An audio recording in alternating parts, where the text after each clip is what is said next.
kalantini eno nali ninawe ntudde wabula wansi w'omuti we nali ntudde mu kapaaka nagenda ositula omutwe nga nengera ekisaanyi ekiyingidde ekisusunku kifuuka ekiwojjolo. Nayagala nteekinge tayimu nga nkutteko akaawa nsobole okwekkaanya ekisaanyi kino. Nasalawo nkiwa obudde nengamba sigenda kipapira kasooke nkyekkaanye. Nagenda okulaba ng'ekisaanyi kino kikoze kakuuni yakyo oba ekisusunku nga kyagala kifuuka ekiwojjolo.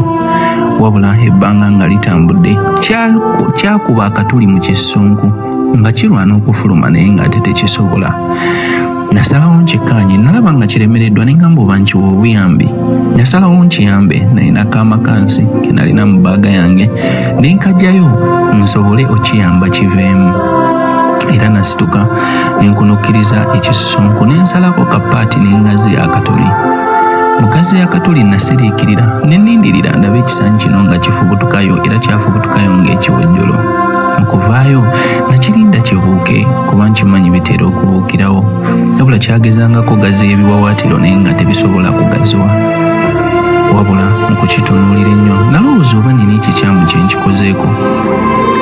Nalinda ekiwojjolo kibuuke naye nga tekibuuka nga bambi kyekaka n'amaanyi gaakyo naye nga tekiva mu kifo.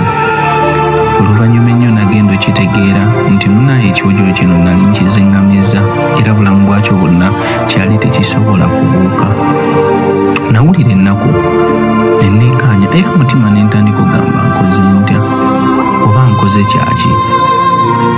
Ekiwojjolo kino amazima amatuufu gali nti omutima omulungi gubaawo naye Katonda yatonda ebitonde bino ng'ekiwojjolo ekyo tekisobola kubeera mu kisusunku ekyo ne kifulumamu nga tekinnatuuka.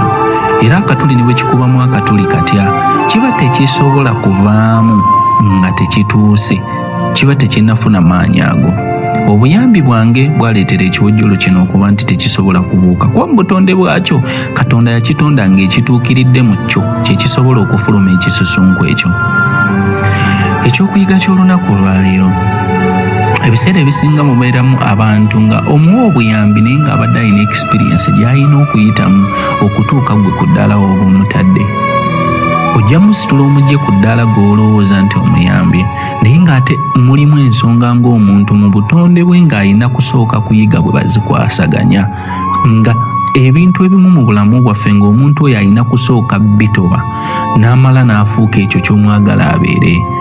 Ebiseera ebisinga mulimu ensonga ng'omuntu alina zeekwasaganyiza y'engwa y'omuntu nga togenda mugamba nti ogenda mukwatirako ogenda muyamba yesinga okumuyamba si kibi naye nga alina okukiyitamu ye ng'omu asobole okufuuka experience. Si buli kintu kibeerawo nti omuntu oba olina omukwatirako. Mandevi Egawaka.